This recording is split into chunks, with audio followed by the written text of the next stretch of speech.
बिस्मिल्लाहिर्रहमानिर्रहीम, अस्सलामुअलैकुम, good morning, welcome to सुबह सवेरे पाकिस्तान। मैं हूं हमजा तारिक और मैं हूं इशाल सुलेमान। प्रोग्राम का आगाज़ करेंगे इस उम्मीद के साथ कि आप अच्छे होंगे, खुशबाश होंगे, आपका रमज़ान मुबारक अच्छा गुजरा होगा। बहुत कम रोज़े रह गए हैं हमजा। हाँ जी, और अब जो है जितनी रहमतें हम समेट सकते हैं, बरकतें समेट सकते हैं, हमें समेटनी है। और अब क्योंकि हमें पता है कि जी कि ताकरात गुजरी है, आगे भी ताकरातें आनी हैं, तो हमने बहुत ज़्यादा मेहनत करनी है, अल्लाह ताला से दुआ करनी है। और दुआ के अंदर हमने कोरोना वायरस से छुटकारे की जो दुआ है ना इशात, वो लाजमी तौर पर करनी है। पाकिस्तान की बेहतरी की, मईशत की तरक्की की, खुशहाली की, जो लोग मरीज हैं इस वक्त जो बीमार पड़ रहे हैं, उनके लिए हमने दुआ बहुत और निजात के अशरे में कहते हैं कि रमज़ान का जो निजात का अशरा है वो आप उसमें अपने लिए निजात हर चीज़ से, वो फिर जहन्नुम की आग है, वो फिर कोई भी दुख तकलीफ है, कोई परेशानी है, कोई वबा है, उससे आप निजात मांगते हैं। तो छुटकारा मांगना, निजात मांगना, ये रमज़ानुल मुबारक में आप मांग सकते हैं। एक मुबारक महीना हमें अल्लाह ताला ने दे दिया ताकि हम जितनी हो सकती है अल्लाह ताला से माफ़ी मांग लें। और हमें मांग लेनी चाहिए क्योंकि ये पूरी दुनिया पर इस वक्त वबा है। ये सिर्फ किसी पाकिस्तान में, भारत में या फिर अमेरिका में, ये किसी एक खिते में नहीं है, एक मुल्क में नहीं है, पूरी दुनिया में ऐसे ही है। और बिल्कुल ऐसे ही है। और हमने जब दुआ मांगनी है तो ये पूरी दुनिया के लिए मांगनी है। जब आलमी वबा से हमने छुटकारा हासिल करना है तो हमने ये नहीं देखना कि हम सिर्फ पाकिस्तान के लिए या सिर्फ मुस्लिम ममालिक के लिए मांगे, हमने पूरी इंसानियत के लिए ये दुआ मांगनी है। अच्छा, अब जो है कुछ हमने सख्तियाँ की, गवर्नमेंट की तरफ से सख्तियाँ की गई, ज़िला इंतज़ामिया ने बहुत अच्छा काम किया है जिसकी वजह से शरह कुछ नीचे आना शुरू हो गई है। फिर हम देख रहे हैं कि 8 तारीख से जो है लॉकडाउन की तरफ जैसे पंजाब हुकूमत ने कह दिया है, हम उम्मीद करेंगे कि लोग बाहर नहीं निकल रहे होंगे तो हालात मजीद अच्छे हो रहे होंगे। गुज़श्ता 24 घंटों की अगर बात कर ले, NCOC ने जो रिपोर्ट जारी की है, 4198 जो हैं नए केसेस सामने आए हैं और 108 कीमती जानें जो हैं वो हमसे बिछड़ गई। बिल्कुल ऐसा ही है, बहुत सारे लोगों ने अपने प्यारों को खो दिया है। ये 108 खानदान है। बिल्कुल, ये वो खानदान है जो मुतासिर हुए हैं। किसी एक के जाने से पूरा खानदान मुतासिर होता है। कोई बेटा, कोई भाई, कोई बाप, कोई माँ, बेटी, बहन, जो भी गया है जिसके घर से भी, वो इस वक्त कितने कर्ब में मुब्तला होगा, कितने दुख और तकलीफ में होगा, और उसकी ईद कैसी होगी। आप लोग बस ये सोच लीजिए। इसलिए अपने प्यारों का ख्याल रखिए, घर पे रहिए, महदूद रहिए और महफूज रहिए। बिल्कुल ऐसे ही। और अब हम बात करेंगे कोरोना की। अगरचे हुकूमत की बेहतरीन हिकमत अमली से कोरोना केसेस में कमी तो आ रही है, मगर आलमी वबा अभी भी बड़ा खतरा बनकर हमारे सरों पर मंडला रही है। एहतियात तो हमने करनी। बिल्कुल ऐसे ही है। मुल्क में 40 साल से ज़ायद उम्र के अफराद की वैक्सीनेशन का सिलसिला भी जारी है, तो जल्द से जल्द वैक्सीनेट हो जाएं।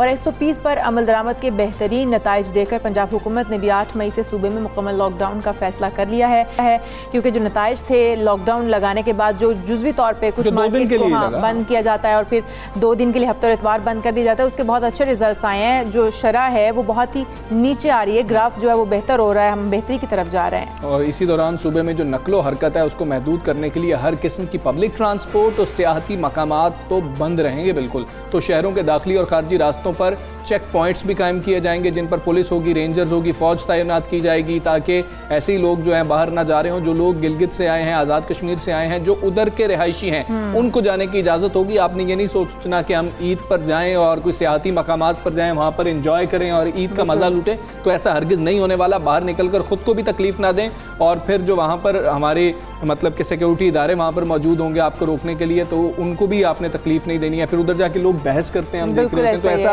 तो बिल्कुल आपने नहीं करना है, घरों में रहना है। बिल्कुल, हम लोग बार बार यही बात कर रहे हैं कि अपने घरों तक महदूद रहें ताकि आप लोग महफूज रह सकें। और जो आबाई घरों तक जाना चाहते हैं, आबाई शहरों को जाना चाहते हैं, सिर्फ वो लोग जा सकते हैं, वो ट्रैवल कर सकते हैं क्योंकि छुट्टियां हैं तो उन्हें अपने घरों तक जाना है, वो ज़रूरी है। लेकिन सैर व सयाहत के लिए ये छुट्टियां हरगिज़ नहीं हैं। वज़ीर सेहत पंजाब डॉक्टर यास्मीन राशिद ने भी कहा है कि कोरोना वबा पर काबू पाने के लिए अगले जो 15 से 20 दिन है नहायत ही अहम है। और पंजाब के बाद खैबर पख्तूनख्वा हुकूमत ने भी कोरोना की तीसरी लहर के पेश नज़र 8 मई से 16 मई तक कारोबारी सरगर्मियाँ और ट्रांसपोर्ट मुकम्मल तौर पर बंद कर दी गई है और मुतअद्दिद पाबंदियाँ भी लगाई गई हैं। और बलूचिस्तान हुकूमत जो है कोरोना के फैलाव की शरह वहाँ पर बहुत बढ़ रही है। ये अब हैरत की इस बात है, जब तीसरी लहर है इशाल हमने ये देखा कि वहाँ पर केसेस कम थे तो फिर हमें पता भी लग गया था कि तीसरी लहर आ गई है, तो फिर ये 17.8% पे कैसे पहुंच गई। और कोयटा की बात करें तो 17.2% हो चुकी है वहाँ पर शरह। जबकि हम अगर स्वात की बात करें, हम कुछ दिन पहले कामरान मंगेश साहब से भी इस पर बात कर रहे थे, कोरोना वायरस तेजी से फैल रहा है और मुस्बत केसेस की शरह 50% तक पहुंच गई है। बिल्कुल ऐसा ही है। और महकमा सेहत खैबर पख्तूनख्वा की रिपोर्ट के मुताबिक जो है वो टांक में ये शरह 43% है, मर्दान में 21% है।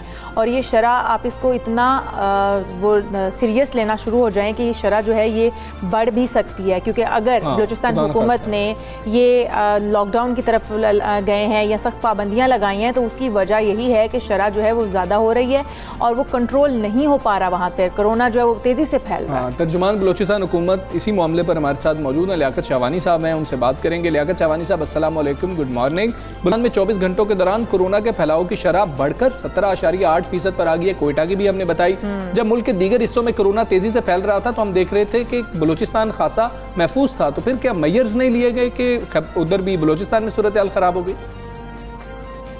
देखिए, प्रिकॉशनरी मेजर्स तो हमने रोज अव्वल से लिए, क्योंकि सबसे पहले कोरोना के साथ जो निब्रत आजमा हुई वो बलूचिस्तान गवर्नमेंट हुई पिछले साल फरवरी में। हाँ जी।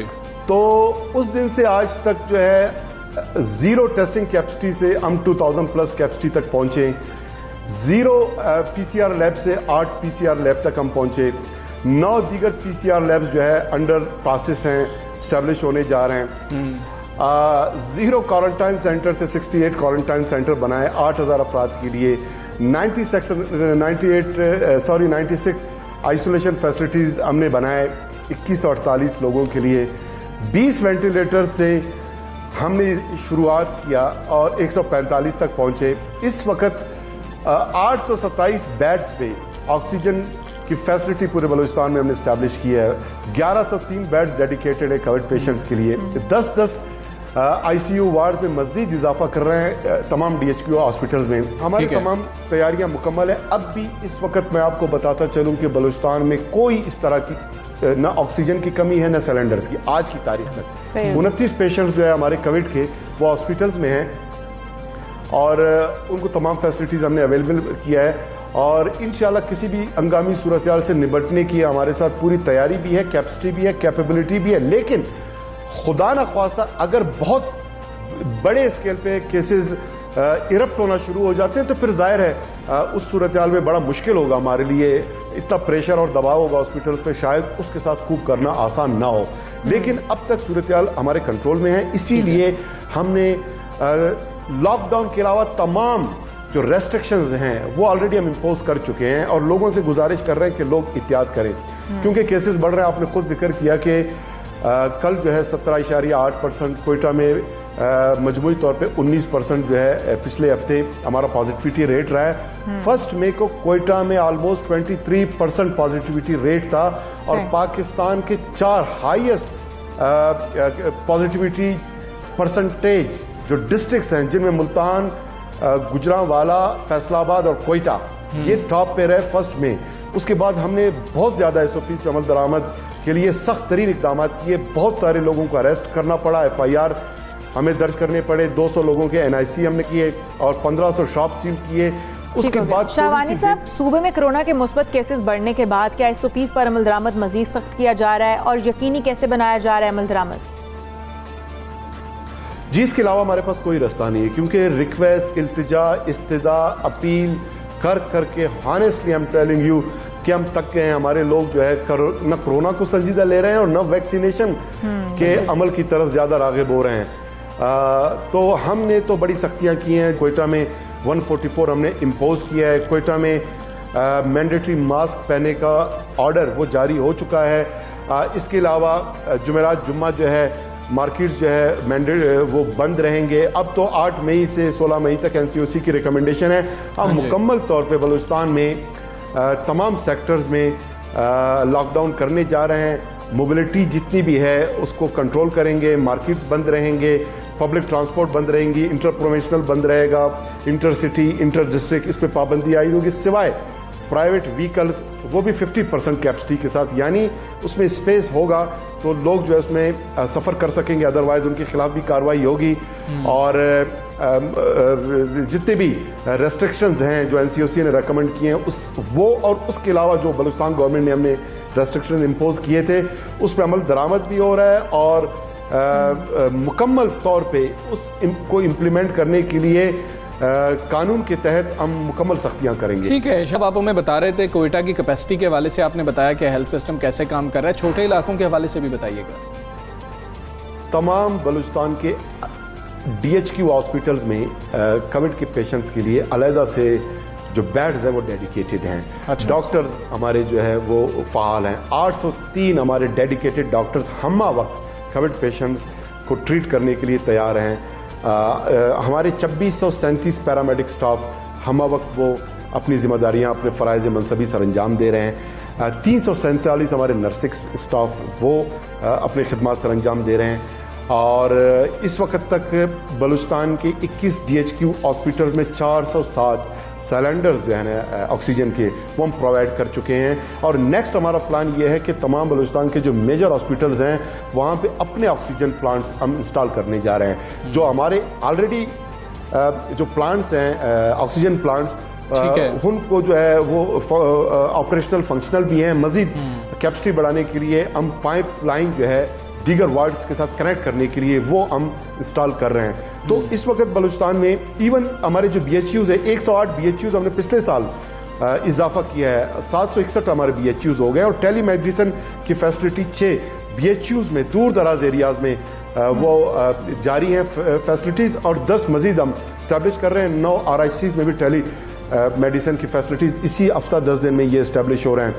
तो अगर आप कोविड के हद तक आप ये सवाल मुझसे पूछ रहे हैं हमारी कैपेसिटी कैपेबिलिटी की, तो अल्हम्दुलिल्लाह क्योंकि मैंने जैसे जिक्र किया कि सबसे पहले जब कोविड आया तो बलूचिस्तान गवर्नमेंट ने आगे जाके तफ्तान बॉर्डर पे हमने पहला जो क्वारंटाइन सेंटर था हमने इस्टेब्लिश किया था, पहला आइसोलेशन फैसिलिटी हमने इस्टेब्लिश किया। तो उस दिन से आज तक हमारा फोकस रहा ये, और उसके तहत 9 जो है दीगर PCR लैब जो है वो अंडर प्रोसेस हैं, बहुत जल्द वो भी फंक्शनल हो जाएंगे। तो इस वक्त तक बलूचिस्तान में तमाम जो कोविड के पेशेंट्स हैं ईच एंड एवरी फैसिलिटी हम उनको फराम कर रहे हैं। अलगर्ज के ये अल्लाह का शुक्र है कि तमाम हॉस्पिटल्स में पेशेंट नहीं है, सिर्फ पेशेंट हमारे 3 हॉस्पिटल्स में हैं। FJ चेस्ट हॉस्पिटल है, शेख ज़ायद हॉस्पिटल और BMC। हवानी साहब, आपके पास मतलूबा ऑक्सीजन और वेंटिलेटर्स तो मौजूद हैं, आपने बताया, आपने कहा कि आप प्लांट भी लगाने जा रहे हैं ऑक्सीजन के हवाले से। क्या इसकी तादाद में इजाफे के लिए क्या वफाकी हुकूमत से भी आपकी बातचीत चल रही है? पिछले साल हमारी बात हुई थी जब हमें ये अवेलेबल नहीं थे, हमने इंटरनेशनल मार्केट में ऑर्डर प्लेस किए, वेंटिलेटर्स की शॉर्टेज की वजह से नहीं मिल रहे थे। फेडरल गवर्नमेंट से भी हमने गुजारिश की, कुछ उन्होंने प्रोवाइड किए, कुछ हमने प्रोक्योर किए और मज़ीद हम प्रोक्योर कर रहे हैं। अगले बजट में 11 अरब रुपए बलूचिस्तान के मुख्तलिफ हॉस्पिटल्स में मशीनरी, इक्विपमेंट, इंस्ट्रूमेंट, मेडिसिन की प्रोक्योरमेंट के लिए हम एलोकेट करने जा रहे हैं। और इसी तरह मुकम्मल हेल्थ रिफॉर्म्स के पैकेज पे काम कर रहे हैं और हॉस्पिटल में बेड्स का इजाफा किया जा रहा है। HDU ICU beds each and every major hospital में पूरे बलूचिस्तान में वो एड होगा। तो ये, और इसमें ऑफ कोर्स हम वेंटिलेटर्स भी प्रोक्योर करेंगे, वो इंस्टॉल करेंगे, और उसके अलावा जो डिस्पोजेबल वेंटिलेटर्स है वो भी प्रोक्योर कर रहे हैं। ठीक है, बहुत शुक्रिया आपका। सुबह सवेरे पाकिस्तान से आप बात कर रहे थे और जो बलूचिस्तान की सूरत हाल है और कैपेसिटी क्या है, वहाँ पर हेल्थ सिस्टम कैसे काम कर रहा है, आपने हमें बताया। अच्छा इशाल, हम सुन रहे हैं कि ज़िला इंतज़ामिया की जानिब से अच्छे इकदाम किए जा रहे हैं, कोरोना की जो शरह है वो कम होती जा रही है, तो फिर हमें देखना भी चाहिए कि SOPs पर अमल दरामद आखिर मुख्तलिफ शहरों में हो कैसे रहा है। हम अपने नुमाइंदगान से पूछ लेते हैं। मेरे ख्याल में हमारे साथ हमारे मुख्तलिफ नुमाइंदगान मुख्तलिफ शहरों में मौजूद हैं। मुल्तान से हमारे साथ मौजूद होंगे मोहम्मद आसिफ, जबकि जो कि हमें कोरोना की सूरत हाल से आगाह करेंगे। कराची से हमारे साथ शिराज अहमद होंगे और फैसलाबाद से हमारे साथ बिलाल सिकंदर, जबकि कोयटा से फजल तवाब हमारे साथ मौजूद होंगे। तो सबसे पहले कोयटा की सूरत हाल हम जान लेते हैं, क्योंकि अभी हमारी बात भी हो गई है लियाकत शाहवानी साहब से। तो फजल तवाब, आप हमारे साथ ही मौजूद हैं, बताइएगा SOPs पर कहा जा रहा है कि इकदाम सख्त कर दिए गए हैं, सख्त SOPs नाफिज कर दी गई हैं, क्या अमल दरामद होता देख रहे हैं? शहरी किस हद तक सीरियस ले रहे हैं? देखिए, इस तरह है कि जहां तक SOPs पर अमल दरामद की बात है तो पिछले 24 घंटों के दौरान जो कोरोना की शरह है उसमें 4 से 5% कमी देखने को मिल रही है और शरह तकरीबन अब 13% तक पहुंच चुकी है। गो के पिछले 24 घंटों के दौरान उससे पहले जो शरह जो थी वो 17 से 18% तक जो थी वो क्वार्टर में मौजूद थी, जबकि इस वक्त बलूचिस्तान के 12 अजला जो है वो कोरोना की लपेट में है। और जहां तक ज़िली इंतज़ामिया की जानिब से गुज़िश्ता 3 दिनों से जो उन्होंने क्रैक डाउन किया है SOPs के खिलाफ वर्जी करने वाले अवाम और ताजिर बरादरी के खिलाफ, तो SOPs पर काफ़ी हद तक जो अवाम है वो ताजिर बरादरी है वो अमल दरामद करते हुए गुज़िश्ता रोज़ तक जो है वो नज़र आ रहे थे।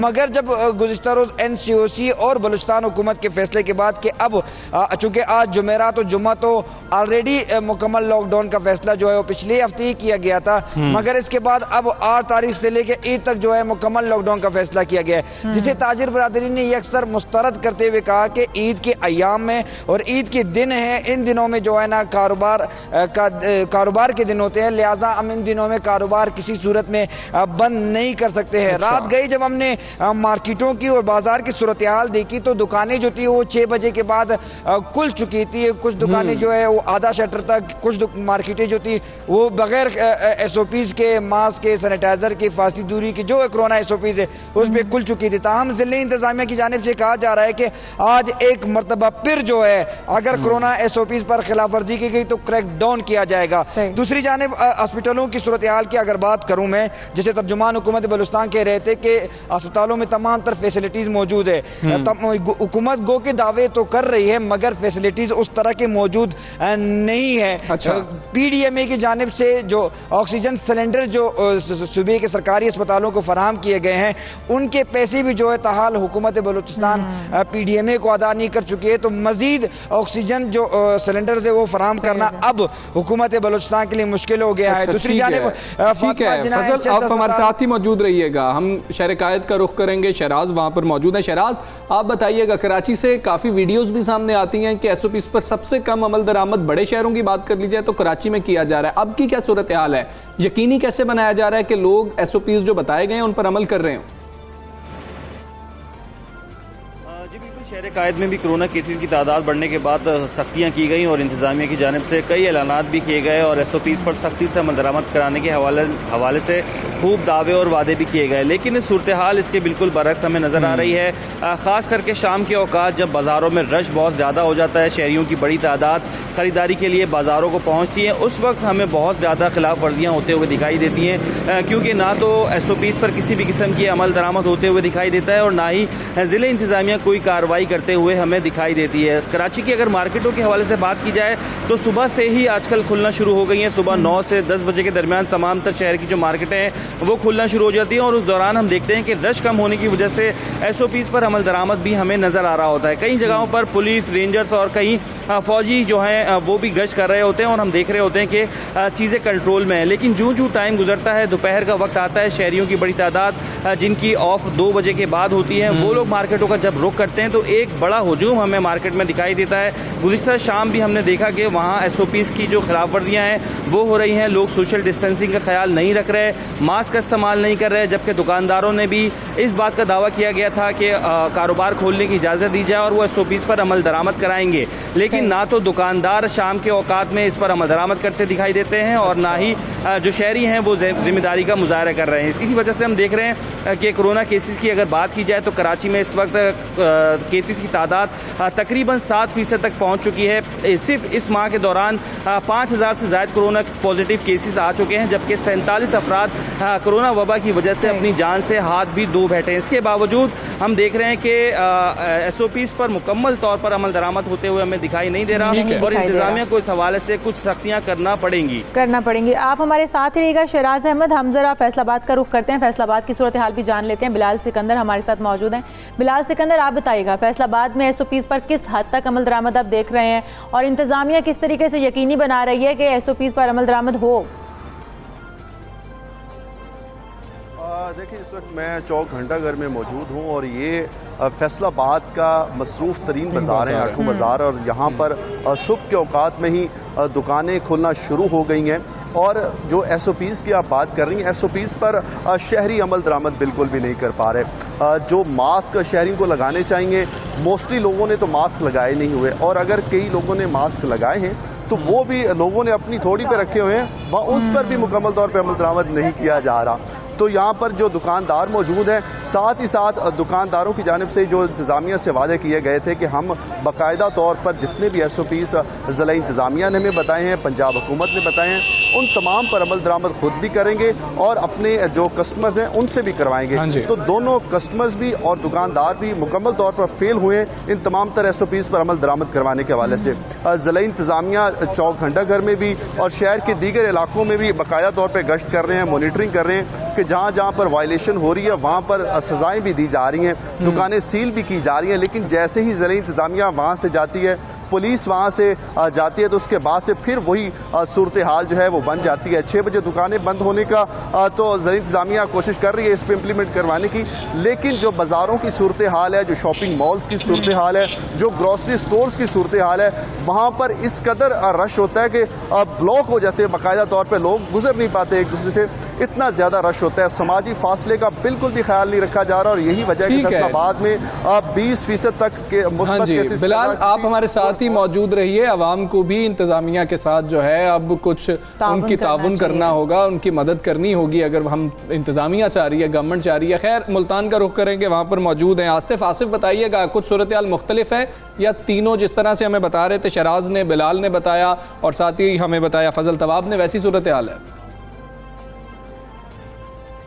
जी बिल्कुल, देखें मुल्तान की सूरत हाल भी कोई मुख्तलिफ नहीं है। जैसा लाहौर, कराची, फैसलाबाद और जो कोयटा के नुमाइंदों ने जैसे बताया, इसी तरह ही मुल्तान की सूरत हाल है। यहाँ पर भी जो कोरोना SOPs पर अमल दरामद नहीं किया जा रहा, ज़िला इंतज़ामिया की जानिब से कार्रवाइयाँ तो की जा रही हैं। यहाँ पर जो लॉकडाउन के दौरान कारोबारी मराकज़ जो खुले हैं उनके खिलाफ भी कार्रवाई की जाती है, लेकिन जो शहरी हैं और जो ताजर हजरात हैं वो जिम्मेदारी का मुजाहरा करते हुए नज़र नहीं आ रहे। जो कारोबारी हजरात हैं उनकी जानिब से ये ऐलान भी किया गया था कि हमें जो कारोबार खोलने की इजाज़त दी जाए तो हम कोरोना SOPs पर मुकम्मल तौर पर अमल दरामद करवाएंगे। लेकिन जो हम देख रहे हैं मार्केटों में जो रश है वो बेतहाशा रश बढ़ा हुआ है। शहरी बड़ी तादाद में मार्केटों का रुख कर रहे हैं, ईद की शॉपिंग करते हुए नजर आ रहे हैं। ना तो शहरियों की जानिब से मास्क का इस्तेमाल किया जा रहा है और ना ही दूसरी जानिब जो समाजी फासला है उसको मलहूज़ खातिर रखा जा रहा। दूसरी जानब ताजर जो अपनी दुकानों में जो SOPs पर अमल दरामद करवाने पर भी नाकाम नजर आ रहे हैं। इस वक्त मैं मुल्तान की सबसे जो मेन चौक है वहाँ घंटाघर चौक वहाँ पर मौजूद और इसके साथ ही हुसैनागई बाजार है जहाँ पर दुकानें खुलना शुरू हो चुकी है। और यहाँ पर देख रहे हैं हम कि शहरी सुबह सवेरे से ही मार्केटों का रुख करना शुरू हो चुके हैं। मार्केटों अभी तो क्योंकि सुबह का वक्त है, शहरी कुछ कम नजर आ रहे हैं, लेकिन जैसे जैसे टाइम बढ़ता जाता है, जैसे ही दोपहर का टाइम होता जाता है और यहाँ पर मार्केट जो रश है शहरियों का वो बढ़ता जाता है। इसी तरह जो कोरोना SOPs की जो खिलाफवर्जी की वजह से जो कोरोना की शरह है वो भी बिल्कुल ठीक है। बहुत शुक्रिया आपका आसिफ, शराज, बिलाल और फजल हमारे साथ मौजूद है। मुख्तलिफ शहरों से हमें सूरत हाल क्या है बता रहे थे कि इंतज़ामिया तो कोशिश कर रही है लेकिन अवाम की जानिब से और ख़ासतौर पर ताजरों की जानिब से कोई जिम्मेदारी का मुजाहरा किया जा रहा, ताउन नहीं किया जा रहा। खुदारा 2 दिन रह गए हैं, ताउन बिल्कुल ताउन कीजिए। यहाँ पर हम एक ब्रेक लेते हैं हमजा, ब्रेक से वापस आएंगे, कहीं मत जाइएगा, स्टे विद अस।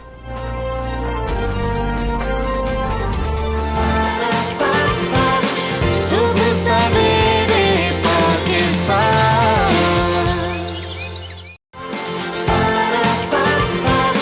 सुबह सवेरे पाकिस्तान।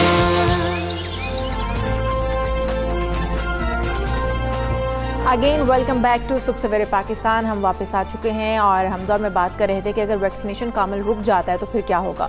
मुल्क भर में कोरोना वैक्सीनेशन का अमल बगैर किसी रुकावट के बड़ी कामयाबी से ताहाल जारी है, मगर अब इस अमल में ब्रेक लगने के खदशात बढ़ गए हैं क्योंकि NCOC ईद की पहली 3 छुट्टियों के लिए जो जायद उम्र के अफराद की वैक्सीनेशन वैक्सीनेशन थी उनको कुछ अरसे के लिए बंद करने पर गौर कर रहे हैं। हाँ, ईद की छुट्टियों के लिए ये गौर किया जा रहा था और जिसके बायस तकरीबन 4.5 लाख अफराद वैक्सीन की पहली या दूसरी खुराक हासिल नहीं कर पाएंगे, जो अभी तक डेटा हमारे साथ शेयर हो रहा है। गुज़श्ता रोज़ की बात करें तो असद उमर साहब ने बताया कि 2 लाख लोगों ने माशाल्लाह से वैक्सीन लगवाई है, जो कि अगर हम बात करें 4 दिन पहले मतलब 1,15,000 17,000 के करीब थी। तो खासा जब 40,000 से 40 साल से ज़ायद उम्र के लोगों के लिए खोली गई है, तो हमने देखा है कि लोग ज़्यादा से ज़्यादा रजिस्टर करवा रहे हैं, जो कि अच्छी बात है। ताहम तिब्बी माहिरीन का ये कहना है कि इन तातीलात से कुछ ज़्यादा फ़र्क नहीं पड़ रहा होगा, क्योंकि लोग अपनी दूसरी जो डोज़ है वो चंद दिन कबल भी ले सकते हैं या उसमें चंद रोज़ की ताख़ीर भी कर सकते हैं। ये बड़ा टेक्निकल सा पॉइंट है। ताख़ीर के हवाले से तो चलें ठीक है, समझ भी शायद आती है, लेकिन जल्दी ले सकते हैं कि नहीं ले सकते हैं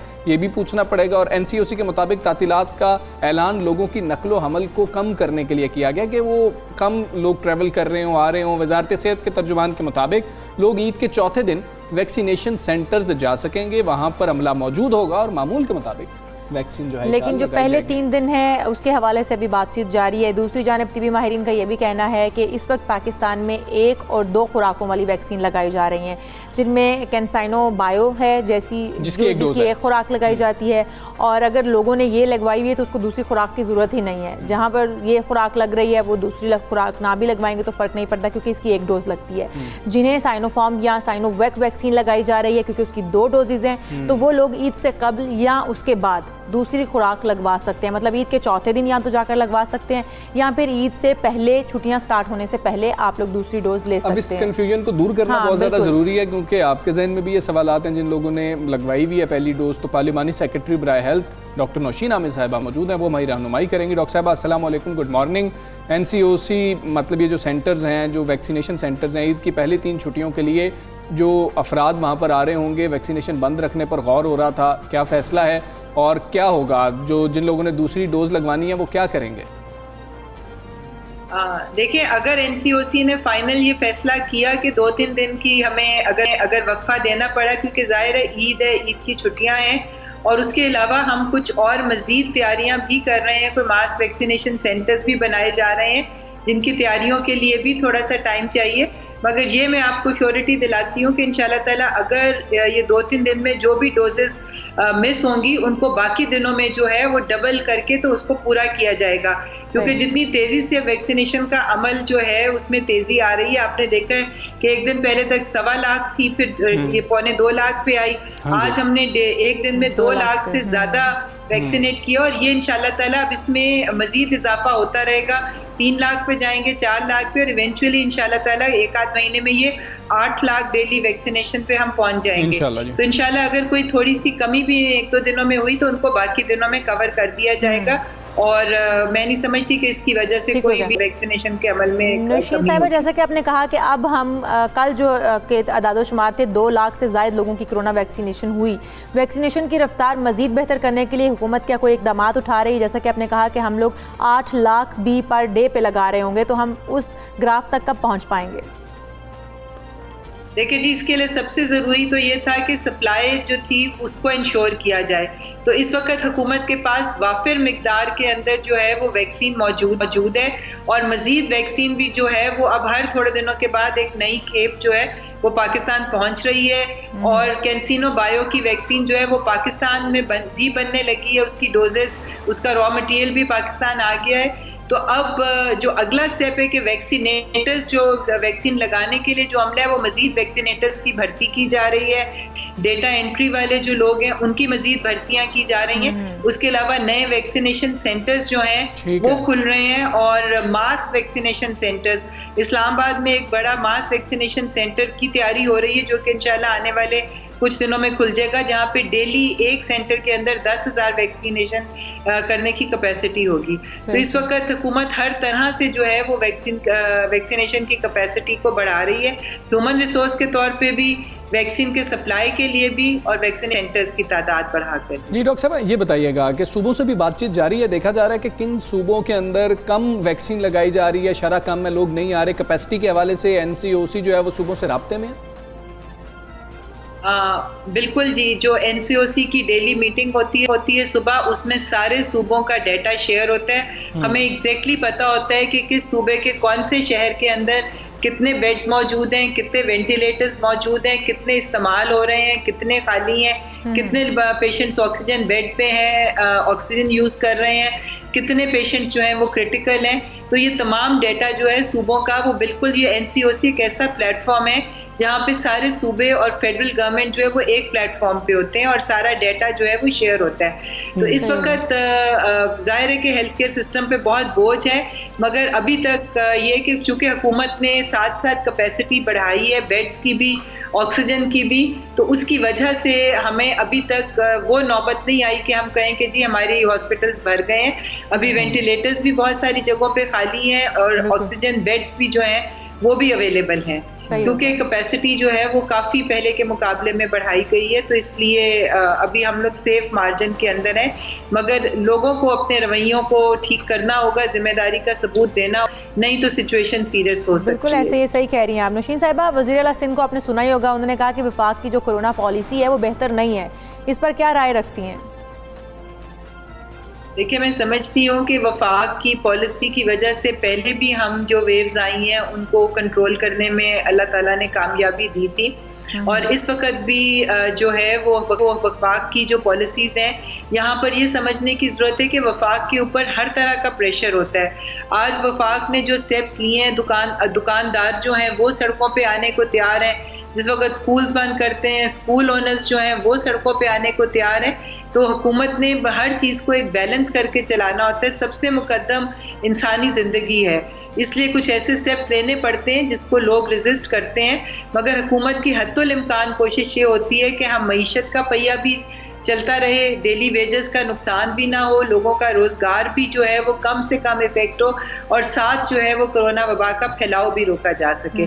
तो मैं समझती हूँ कि बड़ी बैलेंस्ड अप्रोच है इस वक्त फेडरल गवर्नमेंट की, और वो तमाम एस्पेक्ट्स को सामने रख के, तमाम तबकात को सामने रख के वो फैसले कर रही है। मगर फिर वही बात कि प्रायोरिटी जो है वो इंसानी ज़िंदगी है।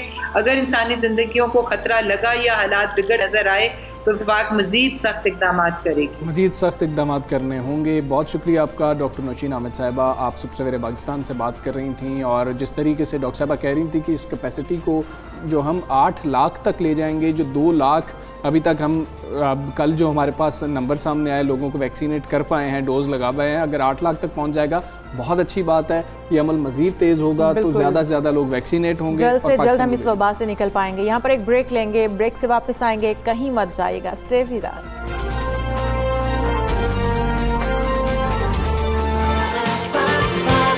सुबह सवेरे पाकिस्तान, सुबह सवेरे पाकिस्तान। आगे बढ़ेंगे, आपको बताएंगे नया पंजाब सोलराइजेशन प्रोग्राम की सूरत में पंजाब में खामोश इनकलाब बर्पा हो रहा है, और इस मंसूबे के तहत सूबे में 12,000 प्राइमरी स्कूलों को शमसी तवानाई पर मुंतकिल तो किया जा चुका है, और इनमें तकरीबन 1800 वो स्कूल भी शामिल हैं जो 1947 से बिजली से महरूम थे। बिल्कुल ऐसा ही है। इस मंसूबे से तकरीबन 18 लाख तलबा को बिला तातुल बिजली की फ्राहमी मुमकिन हो पाएगी। इसी तरह यूनिवर्सिटीज़ हैं, उनको भी सोलर पर किया जा रहा है, जिससे न सिर्फ पंजाब हुकूमत को बिजली की मद में अब अरबों रुपए खर्च करने की ज़रूरत नहीं होगी, बल्कि इससे माहौलियाती आलूदगी कम करने में भी मदद मिल सकेगी। ये मनसूबा रवां साल मुकम्मल हो जाने से हो जाएगा, जिससे यूनिवर्सिटी का सालाना 5.5 करोड़ रुपए की बचत होगी। बिल्कुल ऐसा ही है। इसी तमाम सूरत हाल पर बात कर लेंगे। हमारे साथ मौजूद हैं वज़ीर पंजाब डॉक्टर अख्तर मलिक साहब। डॉक्टर अख्तर मलिक साहब, अस्सलाम वालेकुम, गुड मॉर्निंग सर। बहुत अच्छा मनसूबा है, हमें ये बताइएगा मनसूबा जो है कब तक कंप्लीट हो जाएगा, क्या फ़ायदा हो रहा है पंजाब गवर्नमेंट को इससे? बिस्मिल्लाहिर्रहमानिर्रहीम। मैं सबसे पहले तो आपका शुक्रिया अदा करता हूँ और अल्लाह ताला का भी शुक्र बजा लाता हूँ कि अल्लाह ने हमें ये मौका दिया और हमने कुछ पाकिस्तान की तरक्की में और ख़ास तौर पर पंजाब की तरक्की में अपना किरदार अदा किया है। तो जैसे आपने बताया कि हमने कोई 11,000 के करीब प्राइमरी स्कूल सोलर पे शिफ्ट कर दिए हुए हैं, और इसमें से 40 मेगावाट बिजली प्रोड्यूस होगी। जो 40 मेगावाट बिजली का बिल था वो अब बचेगा और स्कूलों की तरक्की पर वो इस्तेमाल होगा। इसी तरह हमारा जो नया मंसूबा है वो 4500 स्कूल हैं जो सेंट्रल पंजाब के हैं, उसके भी टेंडरिंग प्रोसेस में है, वो भी इंशाल्लाह इस साल हम ये मुकम्मल करेंगे। तो हमारे इस तरह के 15,000 से ज़्यादा स्कूल जो हो जाएंगे इस पे सोलर पर। दूसरी जो हमने यूनिवर्सिटीज़ को सोलर पे शिफ्ट करना शुरू किया हुआ है उसमें 1 रुपया ना यूनिवर्सिटियों का लग रहा है ना ही गवर्नमेंट का लग रहा है। ये एस्को मॉडल कंपनीज को इनवाइट किया है, वो छतें इस्तेमाल करते हैं और जो 26 से 28 रुपए बिजली का यूनिट पड़ता था उनको यूनिवर्सिटियों को, वो इंशाल्लाह आप 8 से 10 रुपए में पड़ेगा। इस तरह हमारे जो 2400 के करीब हमारे बेसिक हेल्थ यूनिट हैं पंजाब में, वो भी इस साल वो सोलर पर शिफ्ट कर देंगे। हमारे 36 डिस्ट्रिक्ट्स हेडक्वार्टर हॉस्पिटल हैं, उनमें से 9 हम इसी माली साल में करेंगे, बाकी जो मांदा है वो अगले माली साल में वो हम कर देंगे। हमारे कोई 20 बड़े दरबार हैं, वो जो महकमा औकाफ और महकमा पंजाब उनके बिल पे करता है, वो भी हम इंशाल्लाह सोलर पे कर रहे हैं। तो हमारे कॉलेजेस इस दफ़ा हमारे आ रहे हैं, कॉलेजेस बहुत सारे आ जाएंगे, एलिमेंट्री जो हायर सेकेंडरी स्कूल हैं वो काफ़ी सारे आ जाएंगे, हमारे हाई स्कूल्स आ जाएंगे, हमारे जो एग्रीकल्चर ट्यूबवेल्स हैं इनकी हम स्कीम ला रहे हैं। डॉक्टर साहब ठीक हो गया, इससे अरबों रुपए का फ़ायदा होगा। क्या सोलर एनर्जी पर मुंतकिल होने से अस्पतालों तालीमी इदारों की एफिशिएंसी पर भी फ़र्क पड़ेगा, बेहतरी आएगी? क्योंकि इससे तकनीकी खराबियाँ हो गई, लोड शेडिंग होगी, इससे जान छूट जाएगी। बिल्कुल, एक तो अरबों रुपए के बिल की बचत होगी और दूसरा ये कंटिन्यूस इनको बिजली मिलेगी। मैं आपको एक छोटी सी मिसाल देता हूँ कि हमारा DHQ DG का हमने पिछले साल सोलर पर किया था, तो उस पर टोटल इन्वेस्टमेंट हमारी हुई थी 2 करोड़ 22 लाख। तो 8 महीने की बचत जो बिजली के बिल की मद में थी वो 87 लाख की थी। अब 2 साल में उसकी जो कास्ट है वो पूरी हो जाएगी, अगले 23 साल इसकी लाइफ होती है, तो 23 साल ये फ्री ऑफ कास्ट चलेगा और इसमें जॉब अपॉर्चुनिटीज़ हैं, हमारी इंडस्ट्री इम्प्रूव करेगी, बहुत सारी चीज़ें हैं जो इनका बिल्कुल सर, बहुत अच्छा मंसूबा है ये आपकी जानिब से और हम उम्मीद करते हैं कि ये कामयाब मंसूबा होगा। डॉक्टर अख्तर मलिक साहब बहुत शुक्रिया, आपसे पाकिस्तान का हिस्सा बने। इस तरह की टेक्नोलॉजी की अब हमें ज़रूरत भी है। हम यहाँ पर एक ब्रेक लेंगे, ब्रेक के बाद फिर हाजिर होते हैं। सुबह सवेरे पाकिस्तान,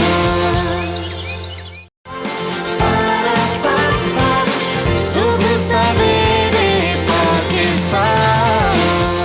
कुछ बात करेंगे जो कल बातें की गई वज़ीर ख़जाना की जानिब से मुआशी प्लान के साथ वो मैदान में आए हैं और शौकत तरीन साहब का ये कहना है कि मईशत के फ़रोग़ के लिए हमें बहुत बड़े फ़ैसले करने होंगे। जिस तरह IMF कह रहा है वैसे हम नहीं कर सकते हैं, हमें अपने तरीके से रेवेन्यू को बढ़ाना होगा। ठीक है, रेवेन्यू बढ़ाना है लेकिन हम लोगों पर बोझ नहीं डाल सकते। बिल्कुल ऐसे ही इस्लामाबाद में न्यूज़ कॉन्फ्रेंस करते हुए उनका कहना था कि तहफ़्फ़ुज़ात के बावजूद IMF के साथ हमारा प्रोग्राम अभी तक बरकरार है, इससे निकलने का कोई इरादा नहीं है। इस बार IMF ने सख्त शराइत रखी हैं जिनकी सियासी नोयत भी है। शौकत तरीन ने यह भी बात वाज़ेह की है कि बिजली की कीमतें बढ़ाना रेवेन्यू इजाफे का वाहिद तरीका नहीं है, इसके अलावा भी बहुत सारे तरीके इस्तेमाल किए जा सकते हैं। वज़ीर आज़म बिजली की कीमतें मज़ीद बढ़ाने के हक में बिल्कुल नहीं है। हाँ जी, और बिजली की कीमत बढ़ाएंगे तो महंगाई बराह रास्त बढ़ती है। हमें सर्कुलर कर्जे जो हैं उनको कम करने के लिए इकदाम करने होंगे क्योंकि आम आदमी महंगाई के बायस शदीद मुश्किलात का शिकार है। उन्होंने कहा है कि जी कि कोरोना की वजह से बहुत ज़्यादा हमें परेशानी का सामना करना पड़ा है, लेकिन अब हमने मुआशी इस्तेहकाम से निकल कर ग्रोथ की तरफ जाना है। और वज़ीर ख़जाना का कहना था कि लोग टैक्स नेट में इसलिए नहीं आते हैं क्योंकि उनको हिरासा किया जाता है। ये बहुत अहम बात थी जो बिल्कुल ऐसा ही है। और उन्होंने कहा कि टैक्स नेट में आने वालों को हिरासा ना किया जाए। इस हवाले से मेरे ख्याल में हमें बात भी कर लेनी चाहिए, माहिरीन ले लेनी चाहिए। हमारे साथ मौजूद हैं टैक्स एक्सपर्ट ज़िशान मर्चेंट साहब। ज़िशान साहब बहुत शुक्रिया आपके वक्त का। सुबह सवेरे पाकिस्तान में आपको खुशामदीद कहते हैं। कहिएगा, वज़ीर ख़जाना जिस तरह शौकत तरीन साहब कहते हैं कि आलमी मालियाती इदारे IMF कह रहा है कि वैसे नहीं कर सकते हम लोग जैसे कहा जा रहा है, हमें IMF की जानिब से शराइत रखी जा रही हैं, हमें अपने तरीके से रेवेन्यू बढ़ाना होगा। इस मरतबा IMF ने हम पर नहायती सख्त शराइत लगाई हैं, क्या समझते हैं? उन्होंने तो सियासी भी कह दिया कि ये सियासी असर और रसूख भी है बीच में, आप क्या कहते हैं? देखिए, जब हम IMF के प्रोग्राम में गए थे तो ये तो हमें पता था कि हमारे पर सख्त कंडीशंस लगेंगी। हमें ये भी पता था कि हमें बहुत सारे वो फैसले लेने पड़ेंगे जिसके हम इस वक्त मुतामिल नहीं है। हमें ये भी पता था कि हमारी इकॉनमी जो है वो मुस्तकिल नीचे जाएगी शुरू में, लेकिन अगर हमने सही फैसले किए तो उसके बाद जो है कहीं ना कहीं होप होगी और कहीं ना कहीं चीज़ें बेहतर होना शुरू होगी। तो अगर आपने शुरू के 2, सवा 2, 2.5 साल का जब आप मुआवजा करेंगे इमरान खान साहब की हुकूमत का 6 महीने बाद आने के बाद वो IMF के प्रोग्राम में गए, तो अगर हम 2 साल का कंपैरिजन करते हैं तो हमारी इकोनॉमी जो है वो काफ़ी नीचे गई। और नीचे जाते जाते हुआ ये कि हमने एक लोएस्ट उस पर आके हमारी वहां से कंसोलिडेशन शुरू हुई। अब जब कंसोलिडेशन होने लगी तब आप ये देखेंगे कि जो पिछले साल का जो टैक्स रेवेन्यू था वो अचीव नहीं हो सका, उससे पिछले साल का भी टैक्स रेवेन्यू अचीव नहीं हो सका, लेकिन इस साल जो टैक्स रेवेन्यू का जो हदफ रखा गया हम उसको पिछले साल के मुकाबले में सरपास ही अभी तक करते रहे हैं। और अभी अगर आप अप्रैल तक की जब फिगर्स को कंपेयर करेंगे, जब अप्रैल तक की फिगर्स पब्लिक होंगी, तो आप ये देखेंगे कि आपने पिछले साल के मुकाबले में इस साल जो है टैक्स रेवेन्यू ज्यादा अचीव किया है। तो there is some sustainability, there is some जो जिसको कहते हैं ना कि ग्रोथ का मोमेंटम आहिस्ता आहिस्ता वापस आ रहा है। लेकिन यस, परेशानियां हैं। आईएमएफ का प्रोग्राम एक दफा फिर शुरू हो गया है और जिसकी कुछ कंडीशंस में से जो है इलेक्ट्रिक टैरिफ को बढ़ाने की उनकी डिमांड है और इसके साथ साथ टैक्स रेवेन्यू को बढ़ाने की डिमांड है। जी। अब क्वेश्चन ये है कि आईएमएफ का जो फोकस होता है वो फोकस ये है कि वो ये कहता है कि इतना रेवेन्यू जमा होगा तो उसके बेसिस पे जो आप अपनी सर्कुलर डेट है या जो आपकी इकोनॉमी है आप उसको स्टेबलाइज कर सकते हैं। तो मेरे ख्याल से अभी कल अगर आप शौकत तरीन साहब की प्रेस कॉन्फ्रेंस को देखें या उसका जो अगर कल का आप उनका जितनी भी बातचीत है उसका मोमेंटम देखें तो उससे नजर ये आता है कि वो आईएमएफ को ये बात वाजे कर चुके हैं कि हम इस वक्त ना टैक्सेस के हजम को यानी टैक्सेस के रेट्स को नहीं बढ़ा सकते और सिमिलरली हम जो है इलेक्ट्रिक के भी रेट्स को नहीं बढ़ा सकते क्योंकि ये डायरेक्ट कंट्रीब्यूट करेंगे इन्फ्लेशन की तरफ। अलबत्ता उन्होंने ये जरूर कहा है कि देखिए हमारे पास रेवेन्यूज बहुत सारे हैं कि जिसकी बेसिस पे रेवेन्यूज को बढ़ाया जा सकता है और वो उस पे एक्सप्लोर करना चाहते हैं और उस पे उन्होंने बात की है। और जो इस वक्त शायद एक ब्लेसिंग इन डिस्गाइज जिसको आप कहें, वैसे तो दुनिया में इसने सारी दुनिया को अपने चंगुल में फंसा के रखा हुआ है, लेकिन पाकिस्तान के लिए जो थोड़ी सी ब्लेसिंग है इस वक्त वो ये है कि जो ये थर्ड वेव ऑफ कोरोना है उसमें जो है आईएमएफ जो है वो अब दुनिया के साथ जिस तरह से दूसरे ममालिक में फ्लेक्सिबल हो रहा है इसी तरीके से वो पाकिस्तान के साथ भी फ्लेक्सिबिलिटी शो करेगा। ठीक है, ये एक टर्निंग पॉइंट होगा कि जहां पे आप जो है आईएमएफ के साथ अपनी निगोशिएशंस को अगर आप प्रॉपर तरीके से करेंगे तो आप उनको टेम्परेली ये चीज को मना सकते हैं कि इस वक्त टाइम नहीं है, ये सारी चीजें इन्फ्लेशन को बिल्कुल ठीक है। ज़िशान मर्चेंट साहब हमें ये बताइएगा कि जब हम देख रहे हैं कि आईएमएफ के खिलाफ, आईएमएफ के बारे में चलें खिलाफ नहीं कहते हैं, बड़े सख्त बयान आ रहे हैं हमारे वजीर खजाना की जानिब से, क्या ये प्रोग्राम मुतासिर तो नहीं हो सकता है कि जब इतने सख्त बयान आ रहे हो कि हमारे से बड़ी ज्यादती की गई है और इसकी सियासी कीमत भी है? मैं नहीं समझता कि इन बयानात से कोई बहुत ज्यादा फर्क पड़ना चाहिए। देखें ये बयानात जो है ये बहुत दफा जब दिए जाते हैं तो पब्लिक प्लीजर होता है, पब्लिक को बताया जाता है कि हम आईएमएफ की हर बात को जिस तरह से आईएमएफ डिक्टेट कर रहा है वो नहीं मानेंगे और नहीं मानना चाहिए भी। आईएमएफ का जो रोल पाकिस्तान के लिए है, देखिए अभी आपने आईएमएफ से टोटल जो आपको बरात मिली वो $6 बिलियन की है, जिसमें से आपने $2 बिलियन अभी तक किए, तो आपने 1/3 उनसे जो है अभी तक पैकेज दिया। आईएमएफ के साथ होने में जो पाकिस्तान के लिए जो एक बेहतर चीज होती है कि वो एक स्टेबिलिटी का एक पैकेज देता है। वो ये कहता है कि आपकी इकोनॉमी को स्टेबल होना चाहिए। अब आपकी इकोनॉमी को स्टेबल करने के जो फैक्टर्स हैं वो क्या है कि आपका कंसिस्टेंटली टैक्स रेवेन्यू ग्रो हो, आपका मैन्युफैक्चरिंग सेक्टर चले, आपका सर्विस सेक्टर चले और आपका एग्रीकल्चरल सेक्टर चले। तो आप ये देखेंगे तो सर्विस सेक्टर में तो पिछले कई सालों में पाकिस्तान की ग्रोथ बड़ी जबरदस्त थी। जो बड़ी मायूस परफॉर्मेंस थी वो पिछले साल लार्ज स्केल मैन्युफैक्चरिंग की थी, लेकिन अगर आप इस साल उसको देखें तो लार्ज स्केल मैन्युफैक्चरिंग जो है इस साल बड़ी अच्छी तरीके से इम्प्रूव की है, इन्वेस्टमेंट हो रही है और इन्वेस्टमेंट के साथ साथ नई नई एक्सपोर्ट्स के ऑर्डर मिल रहे हैं। जो कोविड की वजह से पिछले साल जो दुनिया से एक्सपोर्ट के ऑर्डर्स कुछ हिट हुए तो वो पाकिस्तान को भी कुछ ऑर्डर्स मिले और अब आपका टेक्सटाइल सेक्टर जो है वो ऑप्टिमम लेवल पे परफॉर्म कर रहा है। तो मेरे ख्याल से जो है वो ग्रोथ लार्ज स्केल मैन्युफैक्चरिंग की जो है, अगर इसमें इस वक्त जैसे कल शौकत तरीन साहब ने भी फरमाया कि अगर फॉरेन डायरेक्ट इन्वेस्टमेंट हमारे मैन्युफैक्चरिंग सेक्टर में आती है जो कि इस वक्त ना होने के बराबर है, तो उससे आपकी ग्रोथ को जो है और इम्पेटस मिलेगा और यकीनन जो है आप अपने जो अहदाफ हैं उनको किसी न किसी हद तक पूरा करने में बड़ी तेजी से कामयाब होंगे, क्योंकि सर्वाइवल का एक जो इन्हिसार है इस वक्त वो ग्रोथ के ऊपर है। प्राइम मिनिस्टर साहब जो है कंस्ट्रक्शन पैकेज अनाउंस किया हुआ है, अगर उसमें जो है तेजी आती है तो वो यकीनन जो है काफी सारे सेक्टर्स को लेके आगे बढ़ेगा। तो इस तरीके से आप नए टैक्स पेयर्स को आपको लेके आना पड़ेगा ताकि सिस्टम में जो बात का शौकत तरीन साहब ने की कि जो सिस्टम में लोग जो नहीं आते उसकी मेन वजह जो है वो FDR का हैरेसमेंट है और करप्शन है। अगर FDR की चीजों को रिफॉर्म किया जाए, जो कि नजर आ रही है कि FDR में रिफॉर्म्स हो रहे हैं, तो अगर ये किया जाएगा तो मैं समझता हूँ कि एक आम आदमी जो है वो बगैर डरे हुए सिस्टम में आएगा। देखिए पाकिस्तान जो है दुनिया में हाईएस्ट ज़कात देने वाले ममालिक में से एक मुल्क है, तो क्यों हम टैक्सेस नहीं देना चाहते? मेरा ये ख्याल है इसके पीछे एक डर है, एक खौफ है।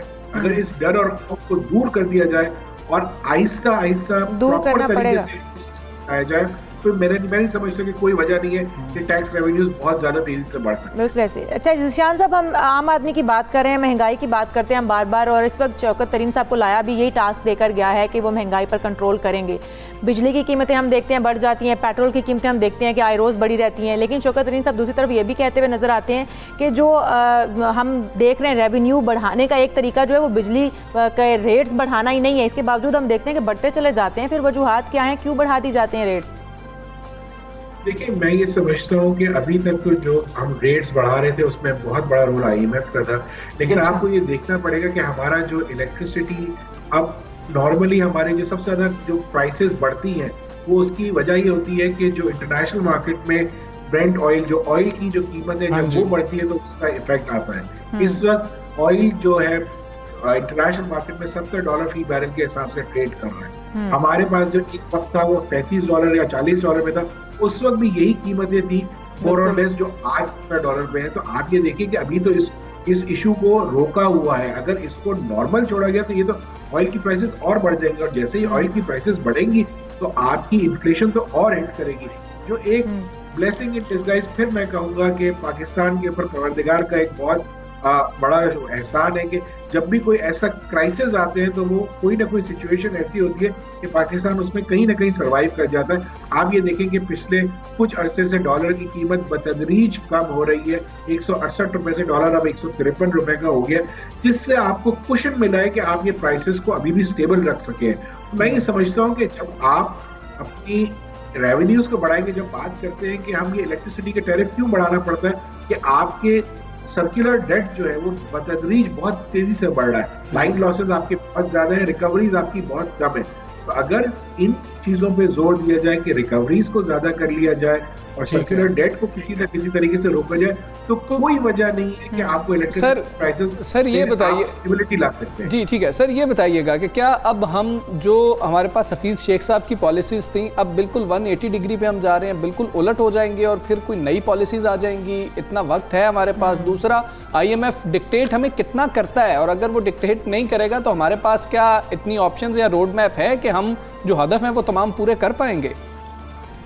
देखिए, मैं आपको ये बताऊं, जब भी कोई भी मुल्क जब IMF के प्रोग्राम में जाता है तो उसमें, जैसे मैंने अभी आपको कहा कि स्टेबिलिटी का एक वो होता है कि स्टेबिलिटी आती है, और जब दुनिया देख रही होती है कि जब IMF के प्रोग्राम में कोई भी मुल्क होता है तो वो IMF की कंडीशंस को पूरा कर रहा होता है, और जो उसमें उसकी वजह से जो वर्ल्ड बैंक या एशियन डेवलपमेंट बैंक या जो दूसरे लेंडर्स होते हैं उनको सिक्योरिटी मिलती है कि हाँ ये मुल्क जो है डिफॉल्ट की तरफ नहीं जाएगा और ये चीजों को आहिस्ता आहिस्ता बढ़ाएगा। तो ये एक IMF के प्रोग्राम में जाने से होता तो ये कि दुनिया आपको देखती है और वॉच करती है, और आपको वर्ल्ड बैंक और दूसरे बैंक्स या दूसरे लेंडर्स भी लोन्स देते हैं। तो एक तो ये बेहतरी होती है, लेकिन यकीनन जब IMF के प्रोग्राम में आप जाते हैं तो वो अपना पूरा एक प्लान आपको देता है कि इस तरीके से आपको रेवेन्यूज को बढ़ाना है। तो अब उसमें आसान तरीका ये होता है कि बिजली बढ़ा दो, उसमें आसान तरीका ये होता है एक्सेस बढ़ा दो, उसमें आसान तरीका ये होता है कि जी ये चीज को बढ़ा दो।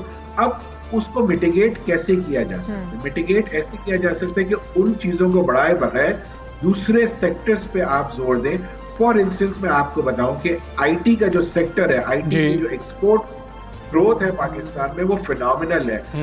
पिछले कई सालों से पाकिस्तान जो है वो $1 बिलियन की एक्सपोर्ट को अचीव नहीं कर पा रहा था। इस दफा ना सिर्फ उसको अचीव किया बल्कि सरपास किया। तो अगर IT का पोटेंशियल देखें तो IT, जैसे कल शौकत तरीन साहब ने भी फरमाया कि 65% से ग्रो कर रहा है। अगर ये ग्रोथ है वो 100% होती है तो 2 सालों में $8 बिलियन का एक्सपोर्ट का आपके पास पोटेंशियल है। इस वक्त आपका जो पड़ोसी मुल्क है इंडिया, वो IT का 300 बिलियन से ज्यादा की एक्सपोर्ट कर रहा है। तो आपको तो ऐसे पॉलिसीज लेके आनी चाहिए कि ये पाकिस्तान की IT एक्सपोर्ट जो है वो 10, 20, 25 और $30 बिलियन से बढ़ जाए, और आपका जो इन्हिसार टेक्सटाइल पे इस वक्त सिर्फ है वो शिफ्ट होकर आईटी ओरिएंटेड एक्सपोर्ट पे हो जाए। जब आप आईटी एक्सपोर्ट को बराज देंगे, जब आईटी एक्सपोर्ट को आप उनको पैकेजेस देंगे कि वो प्रॉपर तरीके से परफॉर्म कर सके, तो पोटेंशियल तो बहुत है।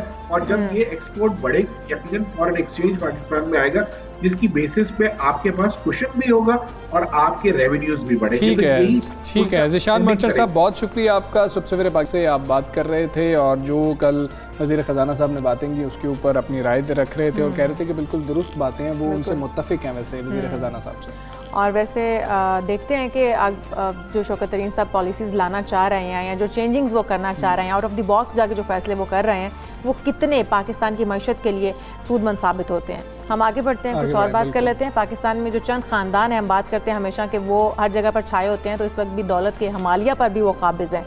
मुल्क की दौलत चंद ख़ानदानों के हाथों में इधर से उधर ट्रांसफ़र होती है और सिमट कर रह गई है। इसीलिए आवाम जो है वो गुर्बत के बोझ तले दबे चले जा रहे हैं। हाँ, जिस शोबे में नज़र डालें वहाँ हमें मखसूस अफराद, मखसूस ख़ानदान, उनकी इजारादारी नज़र आ रही होती है। कुछ यही हाल अब हम बात करें तो पाकिस्तान स्टॉक एक्सचेंज का भी है, जिस पर मुल्क के सिर्फ 31 ख़ानदान हैं, सिर्फ 31 ख़ानदान जो पाकिस्तान के स्टॉक एक्सचेंज पर काबिज़ हैं। ये इंकशाफ हम नहीं कर रहे हैं, Pakistan institute of development economics pied के एक मुताले के बाद सामने आया है। रिपोर्ट के मुताबिक जो KSE 100 इंडेक्स है वो कंपनीज के डायरेक्टर्स के बोर्ड ज़्यादातर उन ख़ानदानों के करीबी लोगों से भरे हुए हैं और कि जी जिन ये 31 खानदान हम इनकी बात कर रहे हैं, हाँ, ये उनके नज़दीक तरीन लोगों के हवाले से। और इस मुताले में स्टॉक मार्केट में कॉर्पोरेट ग्रुप्स और उनकी मिल्कियत पर भी रोशनी डाली। बिल्कुल ऐसा ही है। कंपनी बोर्ड ऑफ डायरेक्टर्स को किस तरह कंपनी के ढांचे और पेशा वराना इंतज़ाम पर मालिक और उसके ख़ानदान के असर रसूख की जांच पड़ताल के लिए तश्कील दिया जाता है। मुताले में कहा गया है कि डॉक्टर महबूबुल हक ने तकरीबन 1967 में 22 ख़ानदानों को पाकिस्तान में माली इजारादारी की निशानदही की थी। 50 साल बाद स्टॉक मार्केट के ज़्यादातर दौलत जो है वो 31 ख़ानदानों की मिल्कियत है या वो उन्हें कंट्रोल करते हुए नजर आते हैं, करते हुए नजर आते हैं। और इसी हम रिपोर्ट की बात कर रहे हैं, मुताले की बात कर रहे हैं, तो इस नज़रिए को चैलेंज किया गया है कि स्टॉक मार्केट मजबूत मईशत की अक्कास है। हम स्टॉक मार्केट को देख रहे होते हैं और अंदाजे लगा रहे होते हैं और पाकिस्तान का मुतहर्रिक मालियाती शोबा है, इस बात को भी ये चैलेंज कर दिया गया है इस रिपोर्ट के बाद। तो ये सूरत हाल है क्या, इस पर बात करेंगे। पाकिस्तान इंस्टीट्यूट ऑफ इकनॉमिक्स के VC डॉक्टर नदीमुल हक साहब हमारे साथ मौजूद हैं। डॉक्टर साहब अस्सलाम वालेकुम, गुड मॉर्निंग। ये पाइड के एक मुताले में जो सामने इंकशाफात हुए, 31 खानदान है पाकिस्तान स्टॉक एक्सचेंज पर काबिज़ हैं, KSE 100 इंडेक्स कंपनीज के डायरेक्टर्स के बोर्ड ज़्यादातर इन्हीं खानदानों के करीबी लोगों से भरे हुए हैं, तो क्या आम आदमी मुल्क की मईशत का हिस्सा ही नहीं बन सकता सर? बहुत मुश्किल है जी, क्योंकि जो हमने निज़ाम बनाया हुआ है, जो रेगुलेटरी निज़ाम बनाया हुआ है, उसमें आम आदमी का हिस्सा हो नहीं सकता। हम इस पर बहुत काम करते हैं, बहुत देखते हैं कि आपका जो रेगुलेटरी निज़ाम है, जो कानूनी निज़ाम है, वो फेवर करता है अमीरों को। और ये स्टॉक एक्सचेंज उसकी एक बड़ी अच्छी मिसाल है कि अगर आप देखें तो डॉक्टर महबूबुल हक ने 1966 में कहा था कि 22 फैमिलीज़ हैं। आज 50 साल के बाद, 60 साल तकरीबन होने वाले हैं और इस वक्त 31 फैमिलीज़ काबिज़ हैं स्टॉक मार्केट पे। तो यस, इनइक्वालिटी हर जगह होती है, पर हमारे यहाँ बहुत इनइक्वालिटी है। और दूसरी चीज़, जो बोर्ड्स ऑफ डायरेक्टर्स हैं, जो हमने एनालाइज किया है, बोर्ड्स ऑफ डायरेक्टर्स में बहुत क्लोज रिश्ते हैं। ये इतने होने नहीं चाहिए। बोर्ड्स ऑफ डायरेक्टर का मतलब ही ये होता है कि थोड़ी इंडिपेंडेंस हो, ख़ासतौर पब्लिक के पैसे लगे हों। तो यहाँ तो बहुत ही छोटा सा क्लब है।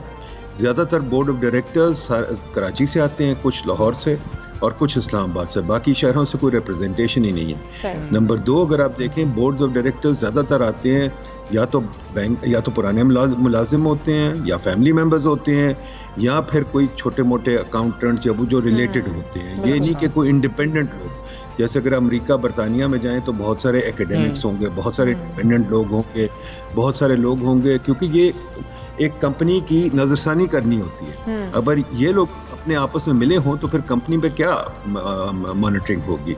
तो ये आई थिंक बहुत इंपॉर्टेंट चीज़ें जो सोचने वाली हैं। अच्छा डॉक्टर साहब, जी कहिएगा प्लीज।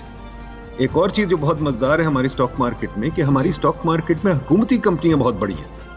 OGDC सबसे बड़ी कंपनी है, उसका 10% हुकूमत ने सिर्फ बेचा हुआ है। तो इसका मतलब 10% जो OGDC है वो बाकी कंपनियों से बहुत बड़ी है। तो अगर स्टॉक मार्केट में असली चलना है तो स्टॉक मार्केट में तो प्राइवेट वेल्थ ज्यादा होनी चाहिए, यहाँ गवर्नमेंट वेल्थ ज्यादा है। उसके बाद British American tobacco, Pakistan tobacco बहुत बड़ी कंपनी है। एक टोबैको की कंपनी एनग्रो वगैरह से बड़ी है, बड़ी हैरानगी की बात है, और वो भी बाहर ज़्यादा है, कम यहाँ है। तीसरी चीज़ जो है कि फौजी फाउंडेशन वगैरह जो फौजी कंपनी हैं वो बड़ी हैं, बट वो इनसे बहुत छोटी हैं। तो काफ़ी हैरानगी की बातें। और फिर मल्टीनेशनल आ जाती हैं। पाकिस्तानी कंपनियां तो बहुत ही छोटी हैं, उनका तो बिल्कुल ही हिस्सा बहुत मार्केट में छोटा है। तो ये भी बड़ी इंटरेस्टिंग बात है। तो ये इस किस्म की तहकीक बड़ी सोचनी चाहिए कि हमारी मार्केट की नौयत क्या है। जो हम शोर मचाते हैं मार्केट चढ़ रही है, गिर रही है, पर ये मार्केट इतनी छोटी है कि बढ़ क्यों नहीं रही। इतने साल हम इस पर शोर मचाते रहते हैं, तो ये बढ़ती क्यों नहीं है, ये भी सोचने वाली बात है। बिल्कुल ऐसे ही है। डॉक्टर साहब, पाइट की जिस तरह रिपोर्ट में 31 खानदानों की निशानदेही की गई है, तो पाकिस्तान स्टॉक एक्सचेंज पर काबिज होने से इन 31 खानदानों के मुल्क की मईशत पर किस कदर खतरनाक असरात मुरतब होंगे और इनका हल क्या है? कोई तजावीज़ है आपके पास जो आप देना चाहें? जी, इनका हल ये है कि मार्केट को बेहतर बनाने की ज़रूरत है। हम मार्केट को सिर्फ टाइट करते हैं। हमने एक नैरेटिव बना दिया है। हम कहते हैं कि जो पैसा बनाएगा वो गंदा आदमी है या व्हाटएवर। उसकी वजह से हम मार्केट को टाइट करते रहते हैं। जो टाइट जब हम करते हैं तो जो मार्केट में बैठे हैं फ़ायदा उन्हीं का होता है। हमें मार्केट को लूसन करने की ज़रूरत है। हमें नया कैपिटल बनाने की ज़रूरत है। हमें नए बंदों को आने देने की ज़रूरत है। नई कंपनी आने देने की ज़रूरत है। अगर वो आएंगी तो मार्केट बनेगी और वेल्थ डिस्ट्रीब्यूट भी होगी। और वेल्थ डिस्ट्रीब्यूट कैसे होती है? जबकि नई चीज़ें हों, नई कंपनी आए, नई कंपनी बने। इस मुल्क में तो कंपनी बनाना भी मुश्किल काम है और कंपनी को चलाना और भी मुश्किल काम है। तो जो लोग बैठे हुए हैं वही कंपनी चला सकते हैं और बना सकते हैं, इसीलिए वो बढ़ते जाते हैं। जो नया बंदा आता है वो बेचारे का सर्वाइवल का चांस बहुत कम होता है। सर, डॉक्टर नदीमुल हक साहब, ये भी बताइएगा, हम इस मुताले को जब देख रहे थे, इसका मुताला कर रहे थे इस रिपोर्ट का, तो इस नज़रिए को चैलेंज कर दिया गया है कि जो हम देख रहे होते हैं कि जी कि स्टॉक मार्केट 100 इंडेक्स इतना पॉइंट ऊपर चला गया, इतने पॉइंट नीचे आ गया, इससे मजबूत मईशत का कोई ताल्लुक ही नहीं है, ये उसका आकाश ही नहीं है। देखिए जी, हर मार्केट कुछ ना कुछ इकोनॉमी की अक्कासी करती है। ये नहीं मैं कह सकता कि बिल्कुल अक्कासी नहीं करती, पर दुनिया की मार्केट्स जो हैं, फॉर एग्जांपल अगर बाकी मुल्कों की मार्केट्स लें तो वो मार्केट्स जीडीपी से भी बड़ी होती हैं, बहुत बड़ी होती हैं जीडीपी से। हमारी मार्केट तो बमुश्किल 20% जीडीपी की है, और अगर जीडीपी की 20% है, उसमें से भी बहुत सारी कंपनियां जो सी हैं वो तो एक किस्म की डोरमेंट बैठी हैं, यानी कि वो चलती नहीं है। तो अगर हम असल मार्केट देखें तो 5-6% ऑफ जीडीपी शायद 10% बन जाए। तो अगर हमने मार्केट चलानी है तो जनाब ये मार्केट कम से कम 50-60% तो बने ना, फिर आगे चलेंगे। मेरा तो ख्याल है 100% से कम नहीं होनी चाहिए। तो हमारी SCCP वगैरह पे ये वाजिब है कि वो हमें बताएं कि क्यों नहीं ये मार्केट बढ़ रही, क्या वजह है कि नहीं बढ़ रही। सिर्फ थानेदारी करनी है या मार्केट डेवलप करनी है? हमारे रेगुलेटर्स का काम वो सोचते हैं थानेदारी है, थानेदारी नहीं, मार्केट भी डेवलप करना होता है।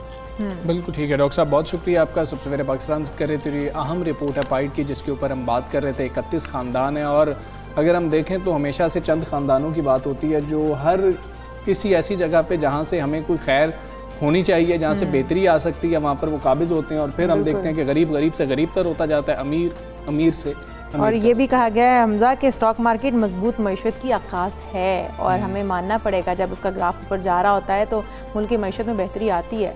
तो यहाँ पर हम एक ब्रेक ले लें, फिर ब्रेक के बाद हाजिर होते हैं। Stay with us.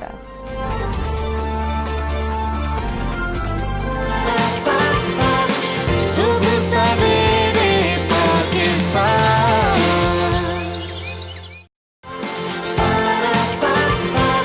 सुबह सवेरे पाकिस्तान।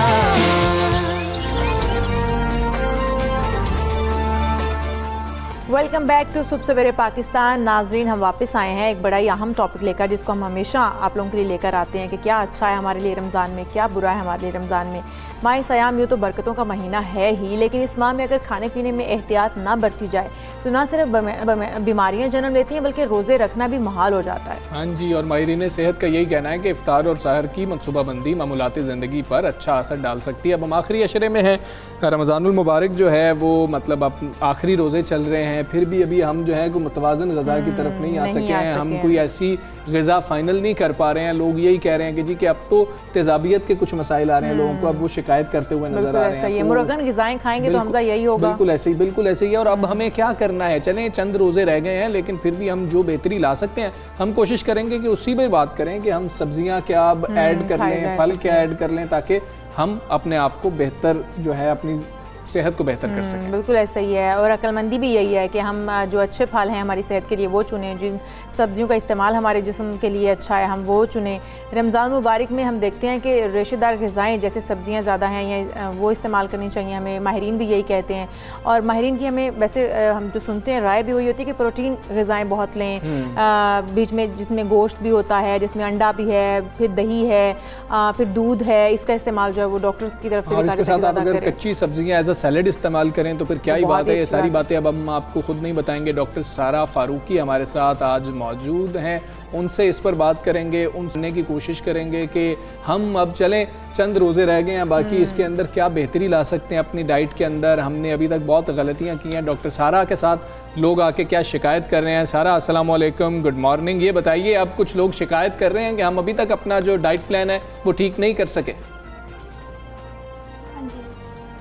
रूटीन अभी तक जो है किसी की भी सेट नहीं हो सकी है। रीज़न यही है कि हम लोग का जो है खाना पीना ही सेट नहीं हो रहा। हम लोग वही रूटीन के साथ चल रहे हैं। सहरी और अफ्तारियों में हम लोग फ्राइड चीज़ें खा रहे हैं और मिर्चों से भरपूर या बहुत ज़्यादा नमक का हम इस्तेमाल बहुत ज़्यादा कर रहे हैं। तो कोशिश ये करें कि भाई आप जो है अभी फ़िलहाल जैसे कि आखिरी रोज़े चल रहे हैं, आप अपनी सेहत पे थोड़ा सा ध्यान दें, थोड़ा सा ऐसी चीज़ों का इस्तेमाल करें जो आगे जाके आपको उनका फ़ायदा भी हो।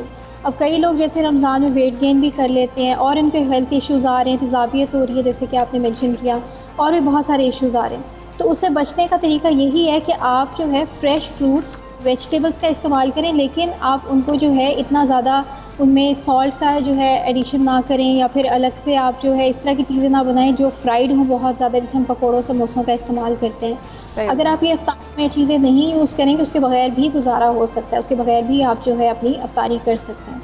अच्छा डॉक्टर सारा, ये भी बताइएगा जैसे कि मैं खुद सोचती हूँ कि अगर हम सुबह सहरी कर रहे हैं तो सहरी में हमें क्या क्या खाना चाहिए। हमें अंडा भी लेना है, ये भी बहुत ज़रूरी होता है, हमें दही का इस्तेमाल करना है वो भी बहुत ज़रूरी है, हमें दूध भी पीना चाहिए ये भी हमें पता है बहुत ज़रूरी है। लेकिन हम क्या तीनों चीज़ों को एक साथ सहरी में ले सकते हैं? इनका कॉम्बिनेशन सही रहेगा?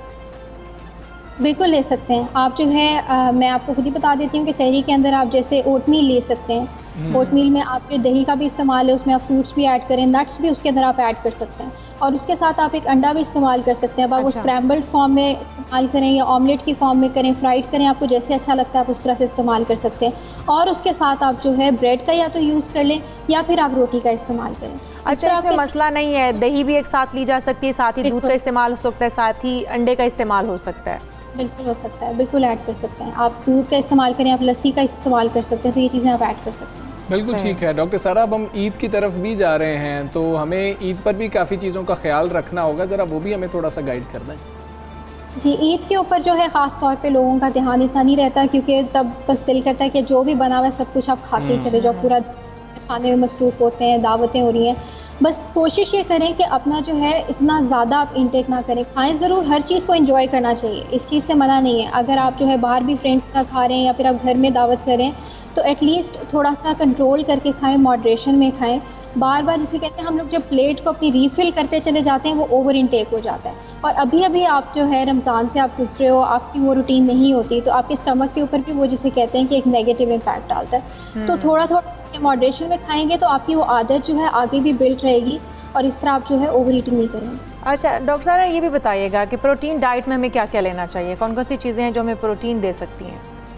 प्रोटीन डाइट में आप जो सब्जियों से भी प्रोटीन आपको मिल सकता है, आपको ये इधर से जो चिकन मटन बीफ वगैरह एनिमल सोर्सेज हैं उधर से भी मिल सकता है।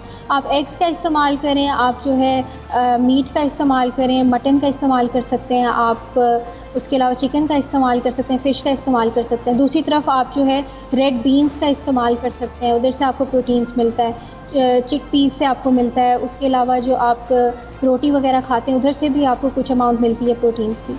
तो मिक्स एंड मैच करके जो है आप अपना प्रोटीन्स का इंटेक पूरा कर सकते हैं। हम विटामिन सी की भी बात करते हैं कि बॉडी के लिए बहुत ज़रूरी है, जैसा कि अभी हम कोरोना से भी नंबर आजमाएँ, फिर हमें हमारा इम्यून सिस्टम जो है बहुत ही वीक हो जाता है, तो हमें इस हवाले से भी बताइएगा विटामिन सी कौन से हमें चीज़ें लेनी चाहिए जिनसे हमारी कमी पूरी हो जाएगी? अच्छा, विटामिन सी के लिए अब जैसे अगर आप सब्जियों की बात करें तो ब्रोकली में मौजूद है, जो सब्ज़ पत्तों वाली जो आपकी सब्जियां हैं उनके अंदर आपको विटामिन सी मिल जाता है। फिर पालक है, टमाटर है, उसके अंदर से आपको मिल जाता है। और इसके अलावा आप अमरूद का, कीवी का, स्ट्रॉबेरीज जिस तरह से आजकल आई हुई हैं तो आप उनका जो है इस्तेमाल कर सकते हैं। लेकिन कोशिश ये करें कि सिर्फ किसी एक न्यूट्रिएंट के ऊपर फोकस ना रहें। जैसे अभी हमें कोविड का पता है तो हम लोग समझते हैं कि सिर्फ विटामिन सी लेने से हमारा इम्यून सिस्टम स्ट्रांग हो जाएगा। ऐसा हर केस नहीं है। आपको अपनी डाइट बेहतर करने की ज़रूरत है, उसके साथ आप सप्लीमेंटेशन कर सकते हैं, तब आपका जाके इम्यून सिस्टम जो है ओवर टाइम स्ट्रांग होता है। किसी एक न्यूट्रिएंट की वजह से कभी भी आपका इम्यून सिस्टम स्ट्रांग नहीं हो सकता।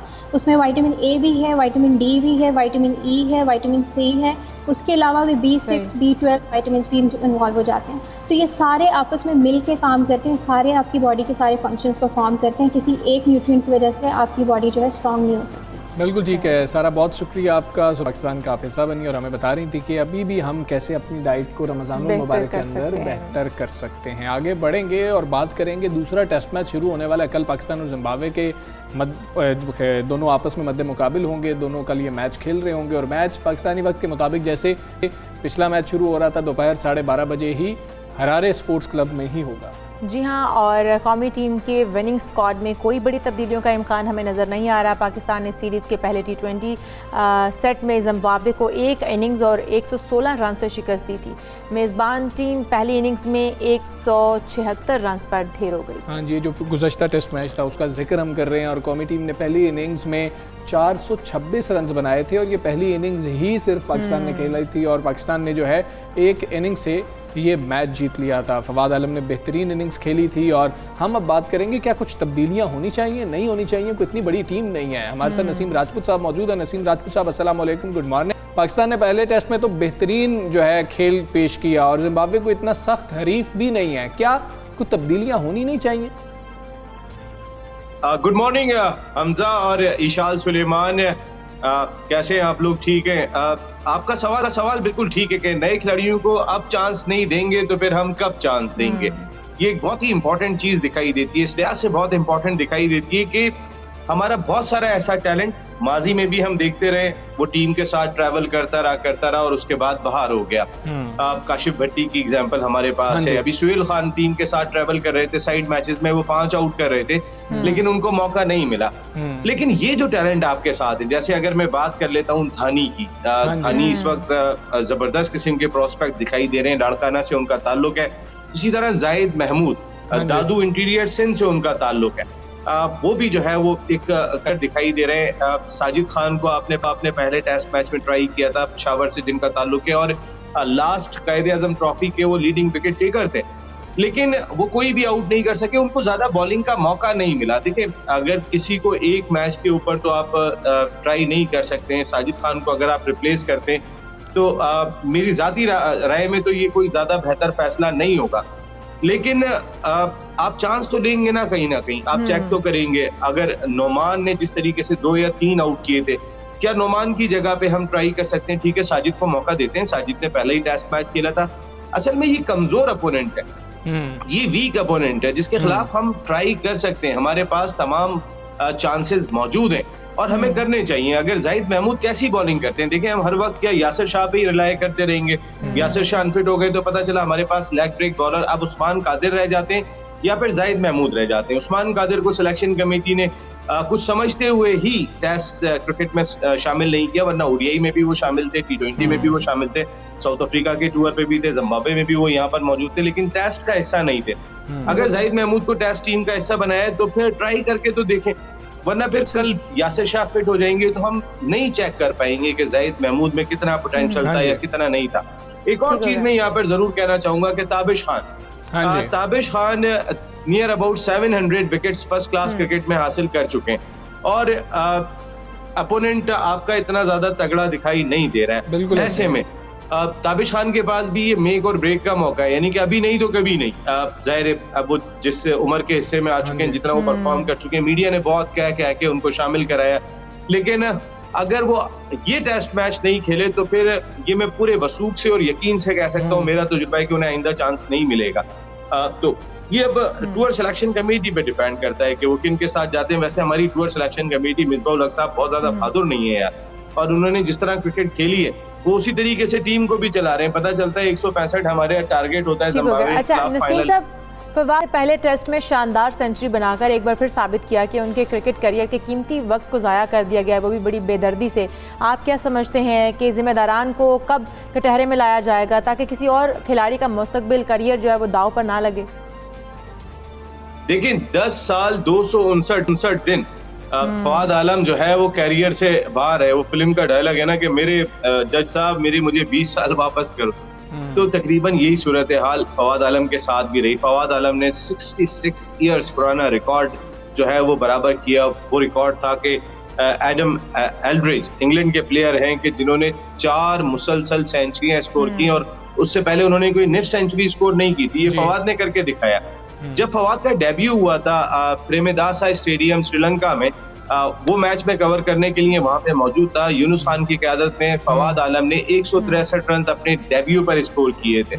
तो उस लिहाज से अगर हम देखते हैं तो फवाद आलम के साथ ज्यादती तो हुई, नाइंसाफी तो हुई, क्योंकि वो डोमेस्टिक क्रिकेट में भी मुसलसल परफॉर्म करते आ रहे थे, लेकिन उनको मौका नहीं मिल रहा था। उसके पीछे और भी क्या अवामिल थे, क्या मकासद थे, समझ में नहीं है, लेकिन किसी और के साथ ज्यादती नहीं होनी चाहिए। हमजा इशाल इस दौरान में जब फवाद आलम 10 साल और 259 दिन नहीं खेले, इस दौरान में पाकिस्तान के 40 खिलाड़ियों ने टेस्ट डेब्यू किया और वो क्रिकेटर कि जो अब पाकिस्तान को बचाने का सबब बन रहा है उसको मौका नहीं दिया। बिल्कुल बड़ी अफसोस की बात है ये। सर ये भी बताइएगा कि आजम को हमने देखा पहले मैच में 0 पर आउट होकर बहुत बेहतरीन कप्तानी की गई जिम्बाब्वे कैप्टन की जानिब से, और फिर अब हमने देखा कि वो 3 दर्जे तनज़ुली के बाद रैंकिंग में भी 9वीं पोजीशन पर आ गए हैं। बाबर से हमें बहुत ज्यादा उम्मीदें हैं। क्या आपको लगता है दूसरे टेस्ट में कुछ रैंकिंग बेहतर करेंगे अपनी? देखिए बनानी चाहिए। ये बाबर आजम जिस तरीके के प्लेयर हैं, अब तक तो वो तीनों फॉर्मेट में जबरदस्त परफॉर्म करते आ रहे हैं। आप T20 में देख लें, आप ODI में देख लें, टेस्ट क्रिकेट में एकदम से इतना बड़ा गैप आ गया सिर्फ क्योंकि उन्हें बैटिंग ही एक करने को मिली थी। अगर शायद उनको दूसरी इनिंग खेलने को मिल जाती तो उसके अंदर वो 100-125 रन स्कोर कर देते। अब जिम्बाब्वे की इतनी कमजोर टीम है कि वो दोनों मरतबा जो है वो बिल्कुल ही आसानी से आउट हो गई पाकिस्तानी बॉलर्स के सामने। उसमें हसन अली का बहुत बड़ा रोल था, लेकिन बाबर को एक ही गेंद खेलने का मौका मिला और वो जरा थोड़ी सी कैजुअल खेल गए थे। शायद उनकी फॉर्म बहुत अच्छी लगी हुई है, थोड़े ओवर कॉन्फिडेंट थे और वो विकेट दे बैठे। वरना इस विकेट के ऊपर जहाँ पे फवाद आलम ने सेंचुरी स्कोर की थी, बाबर आजम भी इतने ही रन स्कोर करते जो उनकी फॉर्म इस वक्त चल रही है। अनफॉर्चुनेटली वो नहीं कर सकते और इतना बड़ा झटका, यानी 3 नंबर से आप 9 नंबर पे आ गए हो। तो शुक्र है कि टॉप 10 में भी बाबर आजम मौजूद है। अच्छा, इंटरनेशनल क्रिकेट काउंसिल टाइम बहुत कम है, ये भी बता दीजिएगा कि टीम में वापसी के बाद हसन अली की बैटिंग और खासतौर पर बाउलिंग में बहुत निखार आया है। अगर वो इसी तरह मेहनत करते रहे तो क्या आप समझते हैं कि वसीम और वकार यूनुस की याद को ताज़ा कर देंगे? देखिए बहुत अरसे से एक चीज महसूस कर रहे होंगे, पाकिस्तानी बॉलर्स में से एग्रेशन खत्म हो गया। वो जो एक एग्रेशन हुआ करता था, शुएब अख्तर जाते थे, जाके आंखों में आंखें डाल के देखते थे, वसीम अकरम जाते थे, आंखों में आंखें डाल के देखते थे। यार हमने आमिर को देखें, आप आसिफ भी इसी तरीके से जाके लोगों के साथ खेला करते थे। वो खासा तकरीबन खत्म होता हुआ दिखाई दे रहा था। वकार यूनुस अपने दौर में करते थे, लेकिन अनफॉर्चुनेटली वकार यूनुस जब से कोच बने, वो स्पार्क जो बॉलर में हुआ करता था, वो आंखों में आंखें डाल के देखने का, वो स्पार्क जो है वो काफी हद तक खत्म हुआ। इसका बहुत ही ज्यादा जो है ना वो अफसोस है। लेकिन हसन अली एक ऐसे बॉलर दिखाई दे रहे हैं, हसन अली एक ऐसे प्रोस्पेक्ट दिखाई दे रहे हैं, वो वाकई में वो जो एक तगड़ापन होता है, जैसे हम कहते हैं बॉडी लैंग्वेज एक तगड़ी दिखाई दे रही है, वो हसन अली की दिखाई देती है ग्राउंड के अंदर। जिस तरीके से वो आंखों में आंखें डाल के देखना, चैलेंज करना बैट्समैन को, ये चीजें बहुत कम थी। शहीनशाह अफरीदी भी ये करने की कोशिश करते हैं, लेकिन शायद उन पे इतना सूट नहीं करता। हालांकि शहीनशाह अफरीदी जबरदस्त बॉलर हैं, इसमें कोई शुबा नहीं है। बिल्कुल ऐसे ही हसन ने बहुत सा कमबैक किया है। राजपूत साहब बहुत शुक्रिया आपका। सुबह सवेरे पाकिस्तान से आप बात कर रहे थे। उम्मीद करते हैं पाकिस्तान अच्छा मैच खेलेगा कल जब आगाज होगा। अभी हम दोनों को इजाजत दीजिए। अपना बहुत ख्याल रखिए। अपना बहुत ख्याल रखिएगा। अल्लाह हाफिज।